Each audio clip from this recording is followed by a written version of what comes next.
All right, good morning, everyone. Welcome to the second part of Grow Where We Are Not. I hope you got some good nuggets from yesterday's presentation on what the focus is and where it should be at this time.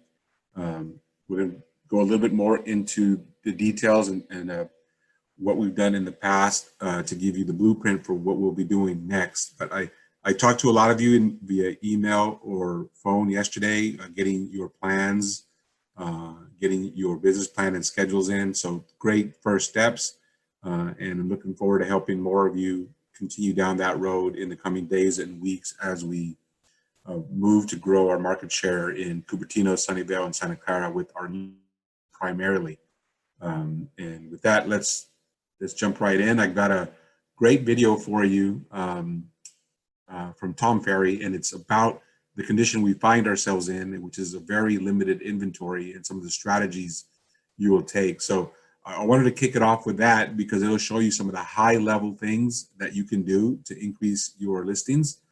And then I think it's a great baseline for what we do specifically in our local markets. Now, this is from, I think, so 2 years ago. This was when we had that really super low inventory in 2018, as I touched on briefly yesterday, and I'll show you more of in our market update tomorrow night. We have a lot of the conditions right now that we had in June 2017 that led to that really super low inventory period in 2018, which in turn led to a really hot beginning of the year and spring that took us all the way through 2019 in terms of our market. And so again, this is why I think best time ever to really buckle down and start your career as a listing specialist in the markets you work in. So with that quick little introduction, let me play the video and we'll see you on the other side of it. Dedicated my life to bringing you the very best selling, marketing, and business building strategies to keep your business thriving. Get ready to experience the success you've been searching for. Welcome to the Tom Ferry Show. Hey everybody, welcome to the Tom Ferry Show, episode 108. Today, we want to solve what is arguably one of the biggest issues we're facing today in the bread and butter marketplace. You know, that medium price point in your area, that when a nice home comes on the market, what happens? 1 offer, 5 offers, 7 offers, 15 offers. And the challenge is, we've got agents out in the marketplace today that are not being as resourceful as they could to help their buyers, to make sure that your clients are getting in and getting the opportunities to buy their dream home. Look, the spring market is here. Now is the time to be massively resourceful. So what's the problem? Inventory is tight. Not in every price range. You and I both know, but in the price ranges that are moving fast, pay attention. Bread and butter price points, selling quickly, multiple offers, you know it, I know it. You're frustrated. I hear it because we talk to our clients every day and they're like, oh my goodness, I've got this wonderful person I'm working with, this terrific family. You know, the wife is out here pregnant. You hear all these stories. The investor is sitting on a pile of cash and there just isn't an opportunity to buy that property. So you're getting frustrated, but you know what? They're getting frustrated. So I said that word resourceful, right? Many times in life, we blame resources. There's no inventory. What do I do? We want to talk today about being resourceful, being the kind of agent that really earns that killer 5-star review from your customer because you went so far out of the way to really dig into the weeds and find them their dream home. So let's talk about it. What are some things you can do immediately? Like, number one is just declare, I'm going to be resourceful. Like, enough is enough. Like, telling the client, putting your booty on the line and saying, listen to me, I am going to find you a house. I'm going to do whatever it takes. Because remember, if you're not doing that, I don't know if this ever happened to you. Have you ever had a buyer that, or a client that sort of looking around at other places, other websites, trying to find other agents, who's got a pocket listing? So we've got to really make sure that we cement the relationship, letting them know that you're going to do everything in your power. You might even take this list and turn it into a little one-pager and present it to them like, look, we've been out, we've written offers, it didn't work. This is what I'm committed to. Let's take a look at number two. We want to market, we want to door knock, we want to do handwritten notes to all of the following opportunities. Obviously, Zillow Make Me Moves. If you're in the US marketplace, if you're not going in and typing in your zip code, Zillow Make Me Moves, doing a little circle and saying, look at all these opportunities, I tell people all the time, who in their right mind says, hey, honey, let's take some photos of the house. Let's put them up on Zillow. Let's put a price and put our phone number and hit enter just for fun. No one in their right mind does that unless they've had a thought of selling, and if they think they can get some price, some terms, some timing, a lease back, whatever it is, then guess what? There's an opportunity. And what I say is, if I'm a resourceful real estate professional and I've got a frustrated client and I can look at every Zillow Make Me Move in that marketplace and whether I want to go after every single one of them, door knocking, handwritten note, phone call, smoke signals, you know me, whatever it takes, right? If I'm willing to do that, A, I'm going to find future sellers. B, I'm going to find clients that I can serve. C, I'm going to get them off my Zillow Make Me Move list. Ultimately, I just know I might take my frustrated client. Does that make sense? Obviously, on that list for sale by owners, we talked about, have we talked about FSBO yet on this? I don't think we have. So I had the CEO of FSBO in my office recently. They're a FSBO site. There's many of these sites. They were asking some questions. We were doing a little brainstorming. No, I'm not the enemy. You're wondering, but you know me, I meet a lot of people. So they're telling me, we started a couple years ago, we got this people, on for sale entities, and they said, here's what every year. They need good agents. I said, well, tell me about that. They said, about 10% of every for sale banner, you've seen the same numbers, ultimately end up selling on their own, leaving the other 90% to do something else. And they said, basically, of that original 10, one sells, but 75% of them end up listing with a local professional, with a great agent, or in many cases, the first agent that knocks on their door and actually brings them value. So my advice to you, knowing that 75% of them are ultimately going to list, match the criteria. My customer, I'm going to beg, borrow, and steal, do whatever it takes to get in there, to preview the property, to find out what their timing is, maybe even show my buyers, you with me on this? Here's the kicker, they said 75% of them list on the 61st day. 61 days. Think about that one. Tell them I don't like for sale letters. I don't care. Do you like serving your clients? That's what I'm into. Remember, I'm going to be resourceful, do whatever it takes. So, for sale banners, both old and new. Old ones. Yeah, I noticed you guys were on the market 2 years ago, and thank goodness you didn't sell because look what's happening to appreciation. Let me ask you a question. If there was an offer that was presented that made sense to you guys financially, would you still be interested in moving? Right? Just asking that question to a 2-year-old for sale by owner might just be the ticket to help them, to help them get in their dream home, and be the one that, you know how you feel when you go the extra mile and you produce the results, and how the client feels in that experience. You feel like Superman, you feel like Superwoman. That's what this is all about, serving the clients, being your best. So obviously, old for sale by owners, expired to old and new, right? Maybe there was a chance that client didn't see it, you didn't know about the property until it showed up as an expired listing. That happens all the time in the real estate game. So going after them as well to find out again, is there an opportunity for your buyer? And then of course, asking all the other agents in your marketplace, who's got a pocket listing? Who's got a coming soon deal? And today many companies are now doing intranet sites where they're making pocket listings available so the agents know what's going on, right? This is so important, my friends. If you just take action on this, 2 things are going to happen. First, you're going to find some listing opportunities. And again, most importantly, you're going to serve that client. And that's what this is about. Let's go to number 3. We want to target specific communities, streets, and or houses. So what I want you to be clear on is if a buyer is still saying, I want to live somewhere between here and here, right? You're probably not going to execute all that stuff with them. They got to get really clear. I want to be in community Hoobie-Doo. I want to be on street X. And you know what? We drove up down all the streets.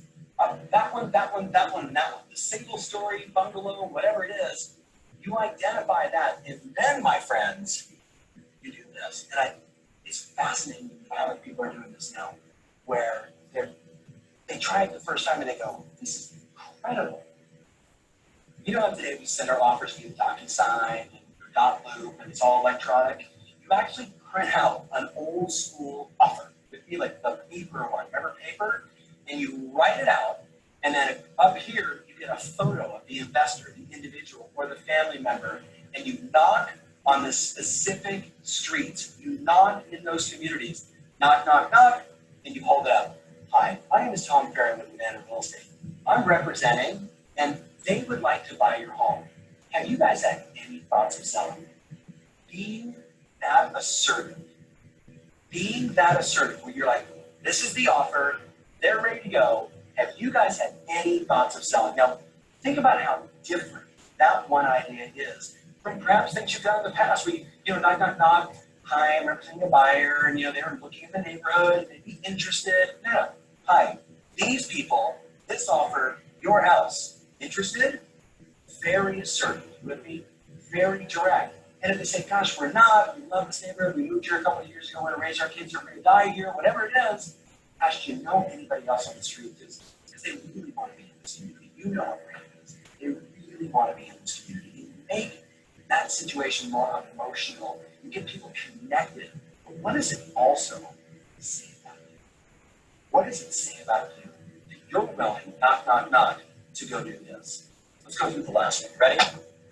We all remember, unless you're new to the business, the world famous Magic Buyer Letter. Now, the Magic Buyer Letter's been written a lot of different ways, but the essence of it is, dear homeowner, and if you actually know their names, that's great, title search, that kind of thing. I'm representing the blank family, investor, individual, whoever it may be, and a wonderful family, desperate to live in our community. If you've had any thoughts of selling, they are fully qualified, ready to go right now, and we'd love to live in your home. Please call me at, please text me at, please email. Now, that letter's been around for, probably the original one was like carved into stone. You with me? It's old school real estate when we were selling caves. That's how long it's been around. The deal though is how we deliver that. You and I both know if it's delivered in your company envelope, the standard envelope, guess what happens? They go, oh, look, more real estate stuff to, oh, look, maybe then trash, right? Bill, trash, trash, trash. Bill, trash, trash, trash. That's what the vast majority of people do. That's why we do direct mail, big obvious, offer, headline, story, right there on the card. We don't want it inside the envelope. Too much time, boom, they throw it in the trash. But what do we do about trash? That's part if you can address it.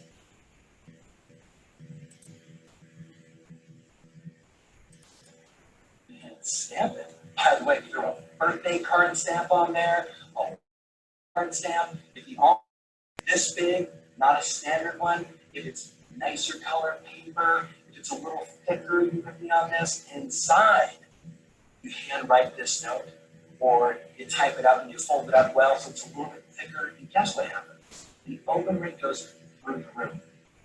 What if this letter, by the way, shared some more stats? What if you did something like this? I have today 3 buyers that can spend up to $450. I've got 5 buyers that can spend up to $500, and I've got 2 buyers that are looking for $750. And if the community you're marketing to has all of those price ranges, you can say, basically, I have all of these buyers, and you can send it to the entire neighborhood, which many of our clients have done, and the phone just starts ringing. The bottom line is this one, friends. Resources or resourceful. That's a decision you have to make. If you're frustrated, stop being frustrated by the lack of opportunity in the MLS. Stop being frustrated by hearing about or writing another offer where there's 6 other offers and you just can't get your buyer to be as competitive as you wanted. Instead, let's get resourceful. Let's go find them their dream home. Episode 108. What actions are you going to take? Let me know in the comments below. Thank you so much for watching. And hey, the spring month is here. Get into action. See you. All right. So hope you're taking a little bit of notes. If you weren't, this is recorded and we'll send it out. And if you haven't watched that before, you should watch it often. Again, it's 2 years old. And yet we're still talking about same conditions, same issues, no inventory, limited inventory, agents frustrated with finding deals. You have buyers, but there's nothing to put them in, or when you find something they like, the competition is so stiff that unless you're the all cash or a lot of cash, no contingencies, ready to act fast, you're not winning. And so that's going to frustrate your client. That's going to frustrate you. And it should be telling you you need to go get a listing. What most agents do in this situation is like, I wish more people got more listings. That way I could show my buyers more houses. So think about that. And they don't even think of it that overtly, but their actions tell me that's what they're thinking, because they react to that by just looking on the MLS more often, like it's magically going to reappear with more listings, and it won't. And so that's what I mean by they don't overtly say it, but their actions tell me that's what they're thinking. Somebody else, please go get a listing. Someone go get the magic listing that my buyer will be the only one that looks at, will be the only one that writes an offer, and it gets accepted, and I finally close the deal. And I just want to retrain and rethink you, and just the way Tom is saying, right? You're going to be frustrated. We're in business where inventory is tight, opportunities are limited, and now what we were dealing with today that we weren't dealing with when Tom recorded this video is the issues with COVID-19, stay-in-place orders, limited, reduced ability to perform and do the things we've done in the past to generate business. You can't go knock on that door with the magic buyer letter. But he did give you the advice, be resourceful.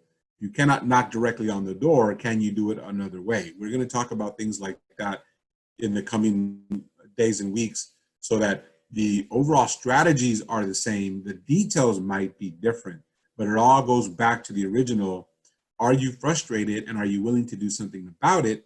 Or are you frustrated and are you hoping someone else will do something about it? That's going to be the delineating factor between those that grow in this period and those that are like, I hope it's over soon. I hope it's over soon. I hope it's over soon. You don't control that. You can't control what happens next with COVID or the economy or with anything. We don't control units. That's another way of putting it. We control price. So you can proactively go and get the things you need. All right. So let me stop and just remind you, stop being frustrated, become resourceful. For over 20 years. All right. So another little take before we jump into learning how to navigate this market. Another quick little excerpt from Alon Pennell's book. And here in chapter 11, he focuses on, do you know what you don't know? And he writes, it's important to be good at getting buyers and sellers to pull the trigger, because after all, they want to buy or sell, not waste their time with an agent who does not know how to finish the job. At the same time, it's even more important to know everything that there is to know about the market and the property that might affect the value of a house, especially at the top of the price ladder. Now, for me, you can't have one of these without the other. To be good at getting buyers and sellers to pull the trigger means that you know everything about the market. Those of you that work with me directly, you know when you're working with a buyer or seller, like a buyer in this market, and they want to write under or they don't want to write aggressively, I'll go strong at them and say, listen, you want to overpay today, because to go in and win today, that's what it takes. And you're saving money in the long run, because if you don't win today, the prices are going to go up next week, next month, next quarter. And so there's an opportunity cost when you're not able to convey to your clients why they must act today. Ultimately, they always decide. But what I never want to see is that you don't give them all the relevant information to make the right decision. If you've got buyers still out there saying, I want a deal, then that's going to be a long haul. Now, if they're an investor looking for flips, looking for people that don't know what the value of their house is, and they want to go in and get it 100, 200, that's the only places to find deals. If it's on the MLS, you're not going to find a deal, because someone has educated their buyer on why they should go in aggressively and pay what the market is driving today. You're never in a vacuum when the property's on the MLS, especially. Someone out there understands the market, and it has to be you. It has to be you talking about those deals. So getting them to pull the trigger. Right now, as an industry, we're having a hard time getting sellers to pull the trigger to actually list. they're reading the bad news, they're reading everything that's going on out there and saying, this can't be a good time to list. It's impossible. You can't even show it properly. And yet we know the data says great time to list. So I know that agents are still talking to sellers. They're just not getting the results in getting the listing on the market that we have in the past. And that's understandable because we've never had these situations before. So we're still learning that process. We're still learning how to speak to them properly, how to educate them on what's going on right now, not what CNN or Fox News or someone else is saying, but what is the market saying? What are the buyers that are active in the market saying about the price of your home and saying about, even though you have limited access to see it, you can still see it, you can still make a great offer and buy a great house. That's what we have to focus on right now. And it all starts with how well do you know everything about the market and the property that you're talking about. And that's where we want to focus on right now for the next 30, 40 minutes or so. And it's going to start with, who are you competing with? What do you know what you don't know? Most agents, if they do their homework, they look at the market, they look at the property. They don't look at who their competitor is. They don't know who's out there working with them, against them, and in competition with them. And I found that's the best thing to do. It's kind of like the old joke where you don't have to be faster than the bear. You just have to be faster than your friend. You know the market. If you know the market better than your competitors, you still may not be the preeminent expert, but you know it better than anyone else talking to that seller. You will get the listing as long as you can convey that knowledge, as long as you can convey that understanding. So whatever your level of current knowledge in a market, in a property, you can improve that. And then as that rate of improvement happens, you need to understand you're going past other agents in your market and their knowledge, their local knowledge, their expertise, their skill set, and things like that. So you've always got to have that in mind. This is a very competitive business. I always like to say that there's no rewards for participating in real estate. You get the listing or you don't. And that person that gets a listing wins. Everyone else that tried for it loses. And it's a very cold game in that respect. But if you don't understand that at a very fundamental level, you're not going to prepare properly to win more than your fair share. And that's always important. So let's jump right in. I'm going to show you, we are now in the middle of June.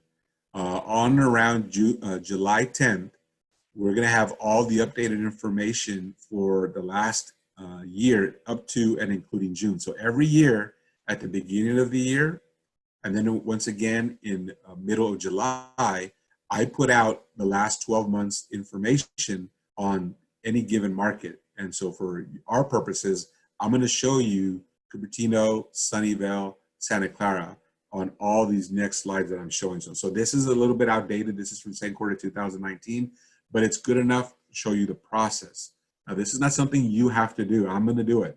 What I need you to do is understand it as we go through it quickly here and follow questions, and especially once I release it on or around July 15th or 20th or so, you're going to get, that's going to give you a period of the slow market in July 2019, all the way through the ramp up in November, December, January, February of this year and late last year, stay in place order, and then May and June, which will have been really hot in this market. So you're going to get a really good idea of who's doing what, who's up, who's down. And that's the information you need to say, how do I grow in a market?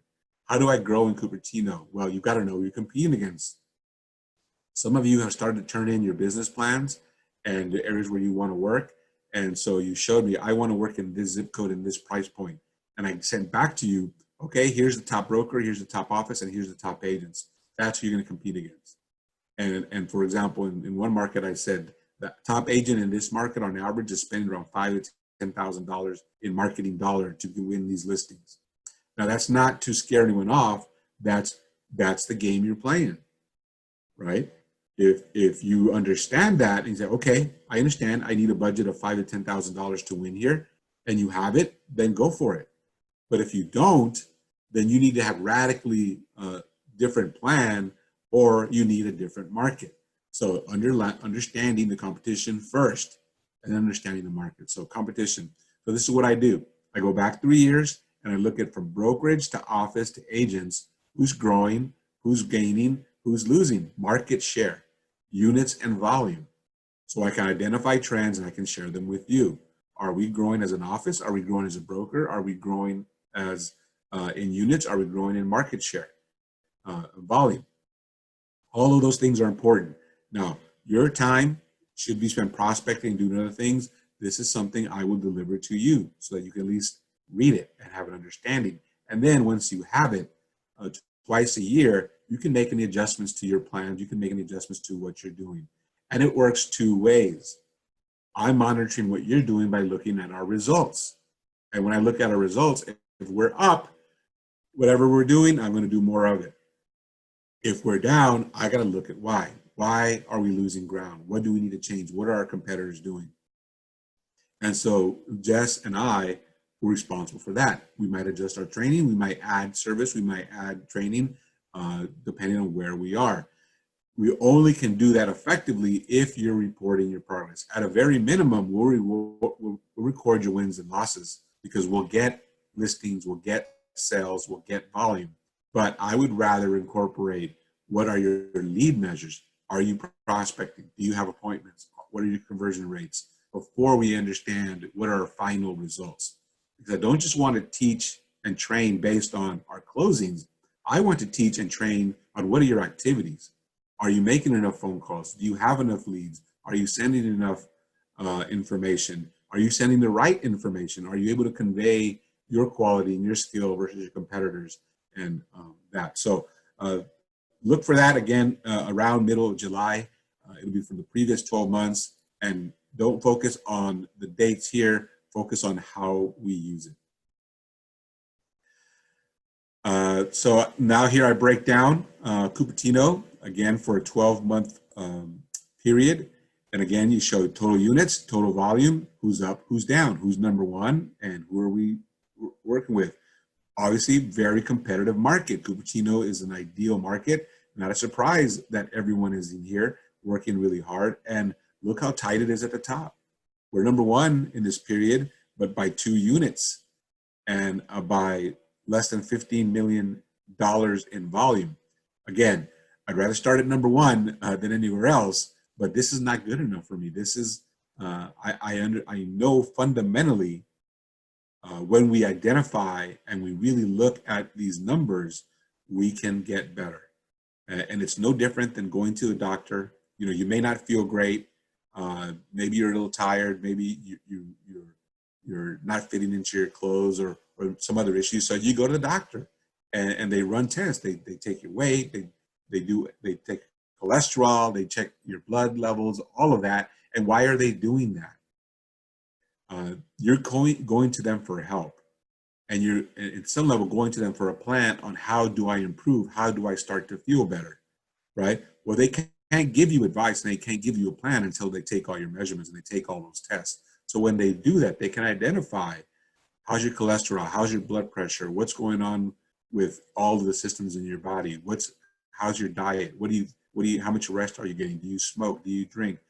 The reason they ask you all these questions is because they can come back and say, well, you know what, if you mixed in a little more fiber, if you exercise at least 2 hours a week, if maybe you cut back from 6 alcoholic beverages to 4, all of that will help you improve, right? And that's all we'll be doing in this process. So taking your measurements, taking your diagnostics as an office, as a company, as individuals to see, here's your plan, here's what you need to do, here's what you can change to get better and grow. What I've added over the last 7 years is not just how many do we sell, how much do we sell in volume, but where are real diagnostics? And here's something really telling. I look at list of sales price and days on market. To grow and dominate in the market, you have to be the best at those two things. It starts with promotion, it starts with marketing, but ultimately to win and win big, you have to have the best numbers in list to sales price ratio, and you have the best numbers in combined days on market. Now, we don't right now, and that's okay. We're number one, right? And we're better than some in those measures and we're not in others. But all of those things start with, how do you understand the market? We're getting listings, but we're not pricing them correctly. How do I know that? Because others price them better and generate a higher list to sales price ratio and sell it faster than we do. That is not a judgment on my part. That is reading the data. I understand when we're looking at these many units, our marketing is good, at least good enough, because we're getting the listings. But we need to understand and know that the skills that we bring to bear, when we add great results to our marketing, this will jumpstart and increase our numbers. And that's where we want to get to. So many of us don't know how to use Real Scout's price to market, the 360-degree view, and we'll show you how to do that. So when you go on a listing appointment, you can absolutely show them the range of prices where buyers are looking. Not what you think, not what they think, but in that market, in this area, with these amenities, here's where the sweet spot of prices for buyers looking at that market. We'll share that with you if you've never seen it before. It's a great, great tool. When we start sharing with you the local data on these every day, and we show you how fast our house is selling, you'll get a better understanding, and we will become the best in this measure and that measure. Right now, we're number one in marketing, and we're in sales, so that's a really good thing to be number one in. And I say that because we're getting the deals. But when you add and get better at marketing, and then you add and get better at the skills you have and the knowledge you have of the markets you're working in, that'll supercharge you. That'll let you speak to the sellers at a different level. And a side effect of that is your what you can charge goes up because you can demonstrate it. But I've seen this in other offices. I've seen this in other markets. I've seen worse starts than this. All right. So don't feel bad about the starting point where we're at.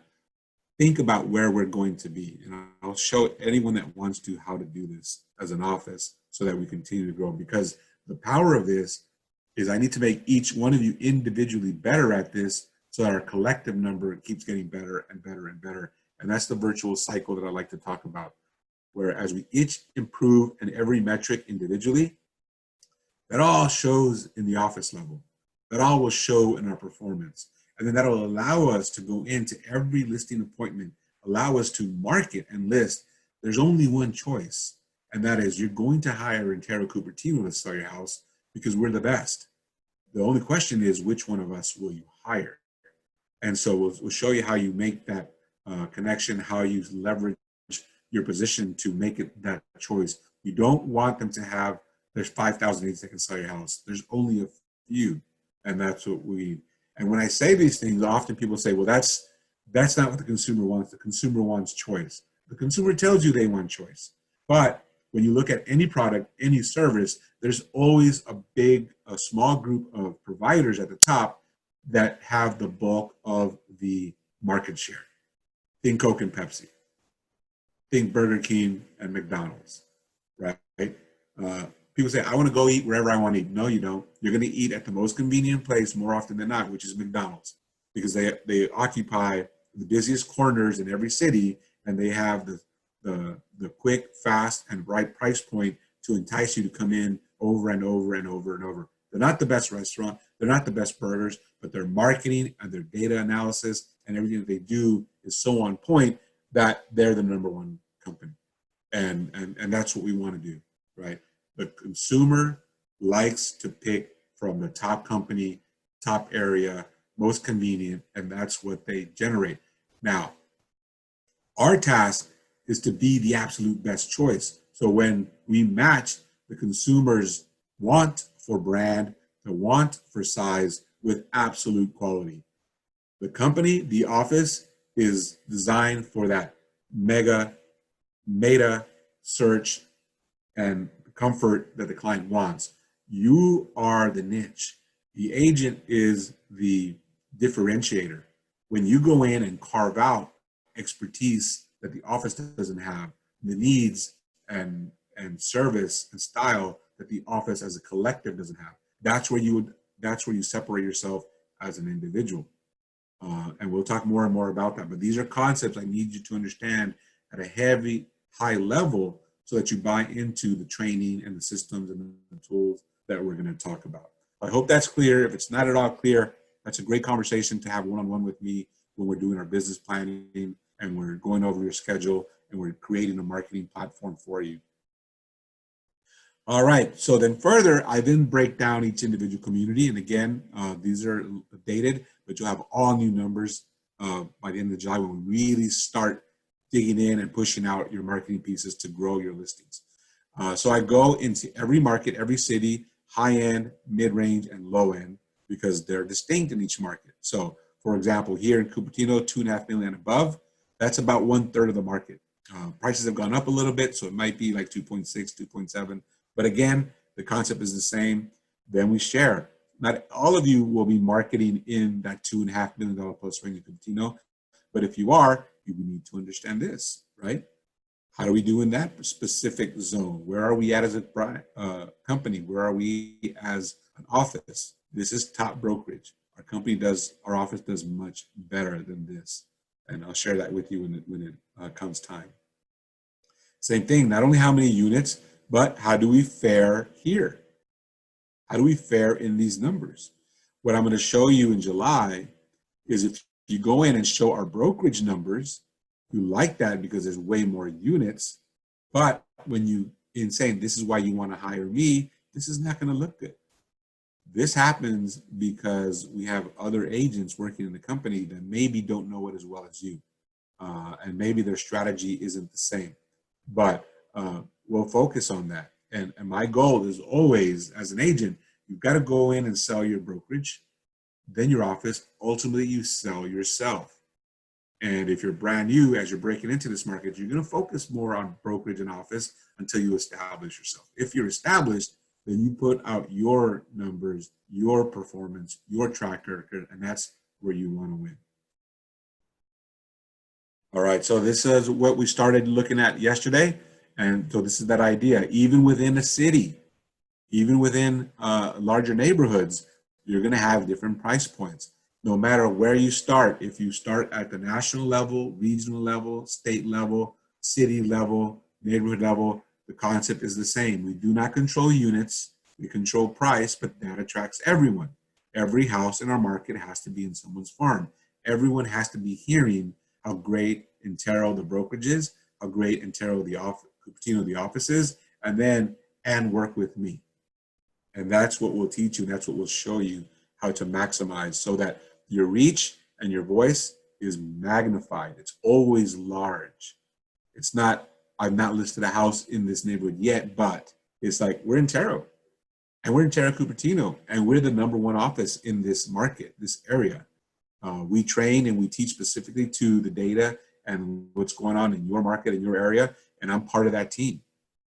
And everything you're going to need to know, I'm able to access. So again, we'll talk about scripts like that and different things that you can bring to bear. But I just want to keep you in mind, this is why we start with that big 30,000-foot view.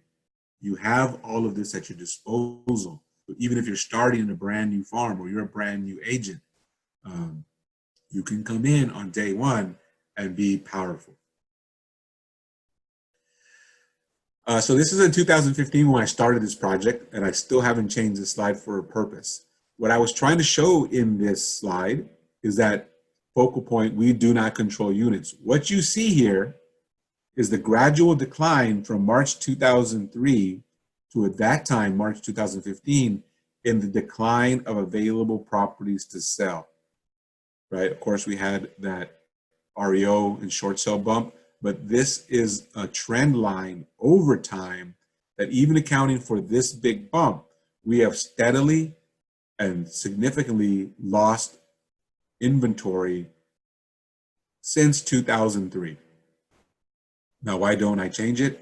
Because it's only continuing this way. It's getting lower and lower and lower. So we're talking about a 15-year plus trend of we do not control units. So if your plan to get more listings at all involves, well, more people are going to list, you have a bad plan. if you understand fundamentally, it is hard to get listings right now, and it's going to get harder. That's what Tom was talking about. You're frustrated now, you're going to be even more frustrated in the future. But if you take that and now you become resourceful today, then you're going to crack the code on, even in a declining inventory market, you grow your market share, right? And now this is for all of Santa Clara County. We're talking about tens of thousands of units. You're not trying to get tens of thousands or hundreds of listings. You're trying to get 2 more, 5 more, 10 more. So when you focus on that scale, there are things you can do to get 1 more, 2 more, 5 more listings. There's nothing we can do to get 20,000 more listings in the county. But that's not your focus. Your focus is how to get 1 more, how to get 2 more, how to get my first 5, how to double to 10. And so I need you to start at this level, but then understand when we get to you and what you're doing, this doesn't matter. When we understand, as Tom says, we become resourceful. We become more knowledgeable, as Alon says. We become the best cultivator of knowledge in our market, and then sharing it through prospecting and marketing, and then demonstrating it through performance. Then whatever's going on in the big picture doesn't matter to us. It doesn't matter to you. You can always differentiate. You can always show, I'm the best brokerage, I'm the best office, and I'm the best choice for you, Mr. and Mrs. Seller, as you sit, whether it's a Zoom meeting or in a socially distanced listing presentation. That's where I need your mindset to be. That's where I need to understand. That's where we're tracking as an office. That's where each of you needs to track as an individual. So when and I think Jess is getting these boards, we want to have visuals. We want to make sure everyone understands. So when you're out working, as we're working today, and I mentioned in the previous days, at the very minimum, I want you to have an appointment and share with Orange Coast, where's your farm? Because I, as a trainer, want to know, where are all the people working? Do we have all of Cupertino covered? Where are the zones? Where are the zip codes? Where are the neighborhoods where we lack? And where are we? And so then I can see, okay, we've got 15%, 20%, 100% of Cupertino covered. And then as we track listings and sales, we can better track how is our performance at a high level. There's a new listing, but it's not ours. There's a new sale, but it's not ours. And I can see our percentage. I share with you again, this was 95121 in my previous office. And when we started the project, we were number 1, but barely by a little.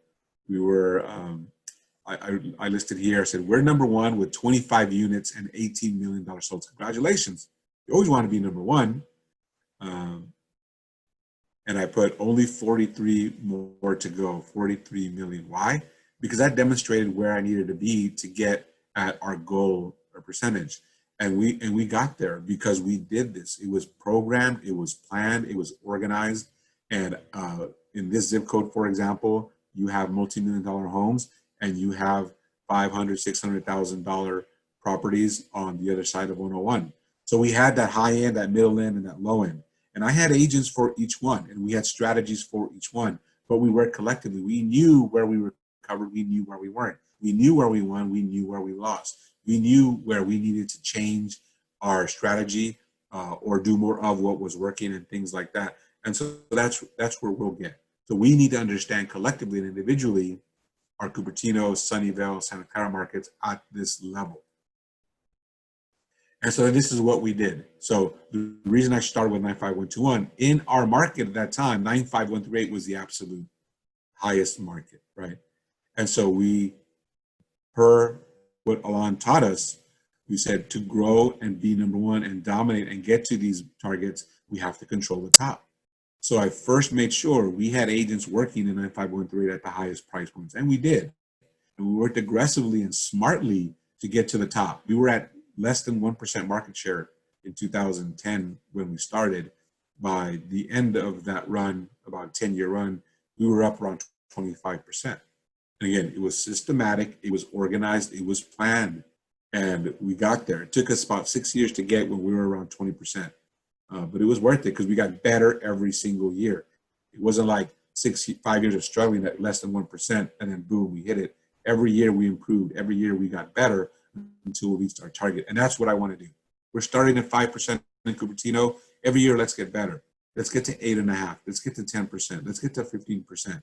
And the only way we do that is if you're getting more listings in Cupertino. So I need you to understand this is a joint project. This is not something that Jess and I can put up on a board and say, wow, wouldn't it be nice? This is something where he and I have to say, this is what we need to do. And then this is what we need to give and train our agents and empower them to go out and get it. And that's how it happens. That's how it grows. We need you to understand the system. We need you to understand the program. And then we need you to execute at a high level. And I'm confident that you can execute at a high level, given a good plan, given a good strategy, and being given the knowledge you need to do it. So we start in one zip code, and then once we dominate that high end, then we go to the neighborhood. This is evergreen. This is probably a $200,000 to $300,000 difference in price. And then once we grew and dominated 95135, we went to 121, which I just showed you, and on and on and on. So within Cupertino, we will do that. We'll focus on the highest prices.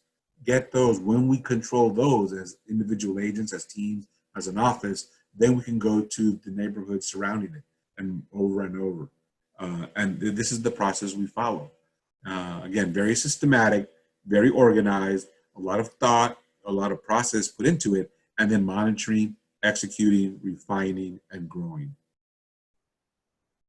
So some of you may have heard me talk about this before, but it's just so fundamentally important. I need to reiterate it. And again, these are the high level concepts that are coloring the low level, on the ground, day-to-day project systems and tools and training that we're sharing with you, right? And this is the idea that terrain is decisive. In a fight between a bear and an alligator, it is the terrain which determines who wins. I gave the earlier example, an agent says, I want to be in this market where the average sales price is $2.5 million. Okay, you should have around anywhere from $2,500 to $5,000 marketing budget per month to win in this market. Do you have the budget? No. All right, then you're a bear fighting in a swamp and you can't win. You're a great agent. You've got all the tools and everything you need, but you're not in the right market. Conversely, if you say, I've got $5,000 a month to put into marketing, I'm like, okay, where's your market? And you tell me South San Jose, I'm like, okay, wait a minute. That's overkill. Why would you spend that much in that market? If you've got that budget, increase your price point, go in and compete at the highest end. And that's what this means. So the importance of training is so incredibly simple that leaders often overlook its decisiveness. History proves time and again that there's no other factor of war that can so quickly and destructively turn the tide of battle. So I want you to internalize this idea that where are you farming? Do you have the advantage? If you have the advantages, and we can see that through your business plan, through your schedule, through your budget of time and money, then all power to you. If you don't, at least you know that going in, right? Ultimately, you choose. I'll give you my expert advice. Jess can give you his expert advice, and we can say, we've seen this before. We know what it takes to win, and we think you are there or maybe not there. And then you decide. No different than when you talk to a buyer and they say, well, I'm not pre-qualified, and I want to go see that $2 million house. Well, you can choose to take them. Or you can say, it's not a good idea to go until we know you're qualified to buy it. Why don't you talk to your lender or my lender? Let's get a pre-qualified, let's see proof of funds, and then we'll go show you those houses, right? Are you right or wrong, either scenario? No. But you have advice. You know you shouldn't do the first thing, but some of you might still choose to do it. When we sit down and go over your plan and we look at your marketing strategy, we look at your budget of time and money, and then the place you want to execute it in, we might say, go for it, more power to you. Or we might say, you might consider these options. That's terrain. Put yourself in the best position to win. And it might be, you might want to be in the market, in the neighborhood where the average sales price is $2 million, but your budget of time and money, your expertise, your level of skill, your level of knowledge is only in the next neighborhood, which is 1.8. So you go there and you go there and say, my 1-year plan is to get listings here. My 5-year plan is to move into that next neighborhood and grow that market. So it's all about strategy. It's all about time. It's really understanding what can you do in the now and where you want to go in the future. And that's the things that you need to understand. So our job as leaders, helping you grow and ultimately allowing you to reach our goals, allowing you to do the work that is required for us to reach our goals as a company, as an office, is define reality for the team. This writer, Max Dupree, writes, it's the leader's job to interpret and translate the terrain, operating environment, market conditions, etc., so that every member has a common framework in which to apply their efforts, right? A couple of you emailed me and said, okay, I want to change my farm from here to there. And I like the excitement, right? But in the two examples I gave that called me yesterday, one I said, fantastic, let's move you. And the other one said, not so fast. And it was based on my understanding of their skill, their level, where they are, how they're going to win now, and where they need to be in 3 to 5 years. Again, it was just my advice, but advice based on knowing the data, knowing the knowledge, knowing the terrain, knowing the market conditions better than everyone else. So it's good advice, and it's up to you, the person receiving advice, to take it or not. So that's the first thing that we're responsible coaching and training you in this project. Second thing, know you're the bear of the alligator. Are you the agent that can list $2.5 million homes? Or are you the agent that is starting a career and needs to be at another price point, competing directly against other agents with the same kind of budget, the same kind of skill, the same kind of knowledge that you do?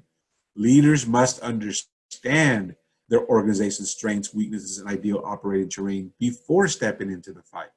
So when I'm asking you to send in your budget of time and money, when I'm asking you to send in your plan, your goals, and then when I say sit with Orange Coast to see where your farm is, that's because I have a high level of knowledge of the data, the market conditions, that will allow me to share that with you and then create a cohesive plan, one that's going to work for you, one that's going to get you the wins you're seeking, not the frustration that Tom Ferry was talking about, right?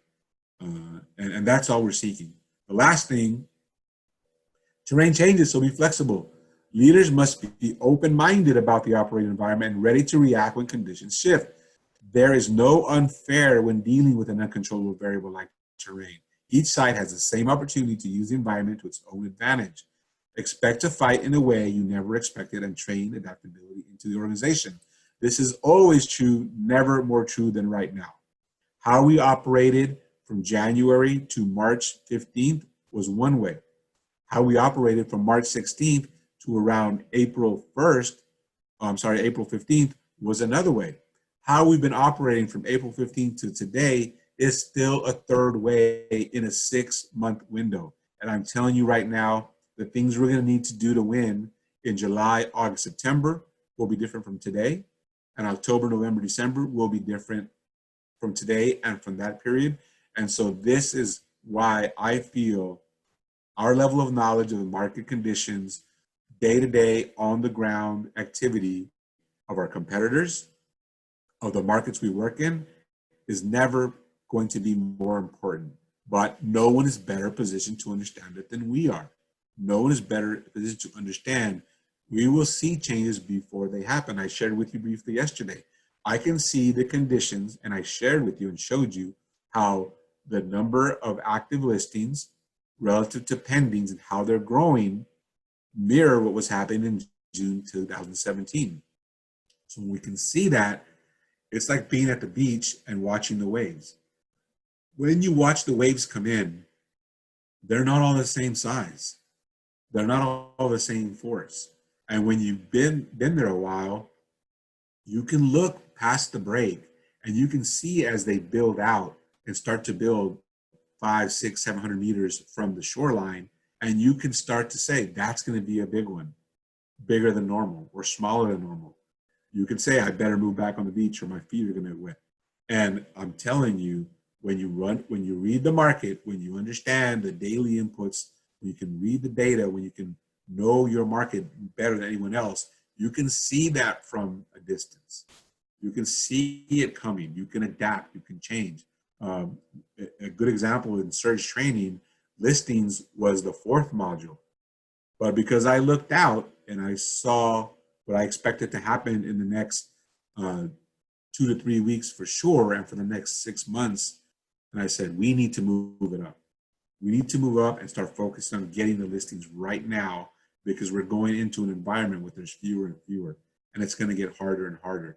And so those of us that start today will be the winners in that market when everyone says, how did they get them? How did they get those listings in October, November? How do they get them in January, February, and March of 2021 when we're struggling, when inventory again is lower, and all these rules and all these conditions in the market don't allow us to do what we did before the market? Well, we'll smile, we'll grin, and we'll say, we started a year ago. And the little things we did a year ago get us to the point where we're the top listing office by a mile, not by an inch, not by half a percentage point, but like 5, 6, 7, 10 percentage points. We will be at our 10%, 15% market share because of the things we do today. And because we understand all of these market fundamentals are changing constantly. And you'll often hear me say this term, recency bias. And it's important you understand it. What does that mean? When you look for trends, most people will put more emphasis on what just happened than what's happened over time. So what do I mean by that? Overall, in the first 6 months of real estate in the Bay Area, I would say the overall mood is it's a good year, right? Right now, the mood is it's an amazing year, even though 5 weeks ago, we're like, this is the worst year ever. So understand that, because you can use that competitively when you understand who you're competing with, when you're understanding what buyers and sellers are thinking. But you can't fall trap to it. You can't think, well, my God, the market took off around 4 weeks ago and it's on fire. So therefore, it must mean that it's going to stay on fire for the next 6 months. That's not true, right? Don't fall into that recency bias trap. Look out what's going on in the terrain of our market. Look what's going on with market conditions.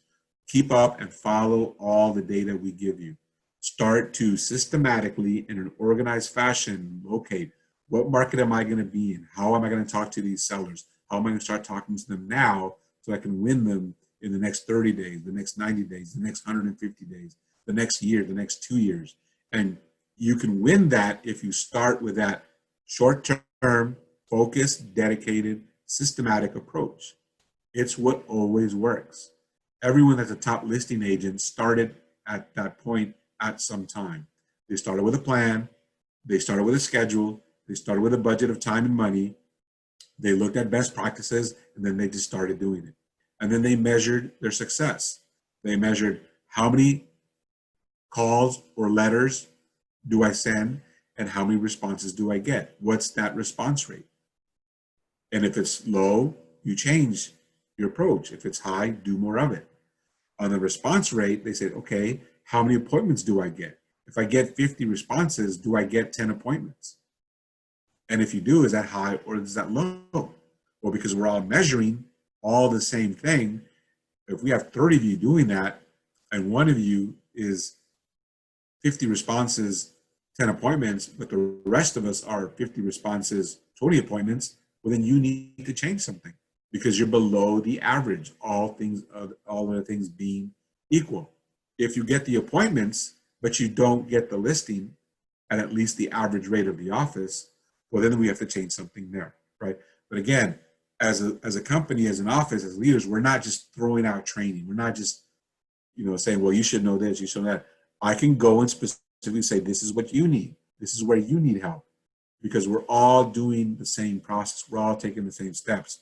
That's what's going to elevate and grow your individual wins, the office wins, and then ultimately get us where we want that market share. And because we're training you, we're starting saying, we need to understand the market better. We'll give you the data you need so that when you go on the listing appointments, you're giving them the right price point. And because you're giving the right price point based on current market conditions, you sell it faster and for more money. So our list to sales price ratios will rise. Our days on market will drop. And because our prospecting and marketing is working better and better, our number of listings go up. So all those three measurements that I started with will get better and better and better. So you're ultimately, your focus, your personal marketing augmenting with the performance of the office as well. And so those are the three main things I want to keep you thinking about today, right? Is what kind of agent are you? Where are you in your skill level, your knowledge level, your execution level? If you are reporting those numbers to us, we can better train you in each one. Which markets are you working with so we can make sure you have the most relevant, most important information on that market so you're always top of mind. We have the ability to do most of the research for you. You just need to read it and understand it and incorporate it. And then what's happening next? What's going to happen next in the market so you can make adjustments, so we can make adjustments, so we continue to win and grow, even though, as we demonstrated, you can be pretty confident that the opportunities will go lower because that's what's been happening for the last 15 years. And if you look at the last 3 years, it gets lower and lower and lower. So you need to go in with the mindset of, I'm not going to be saved because inventory goes up. I'm going to win because I understand what it takes to win, even as inventory goes down. We're hyper-focused on our market, in our spheres, where we have a plan, we execute at a high level, we report our performance so that we can improve our performance, and no one else in your market is doing that. No one else is doing those things, and that's what will get you to the wins that we need to get our goals. All right? So that's what I have for you today. I'll send you out a schedule of what we're going to talk about tomorrow. And with that, we don't have scripts practice today. I forgot that we had our office meeting, so I didn't want to jumble them up. So we'll get back to the scripts practice tomorrow, and we will have the 5 o'clock check-in, and I'll see you then, and then we'll see you again tomorrow at 8 a.m. Thank you, everybody.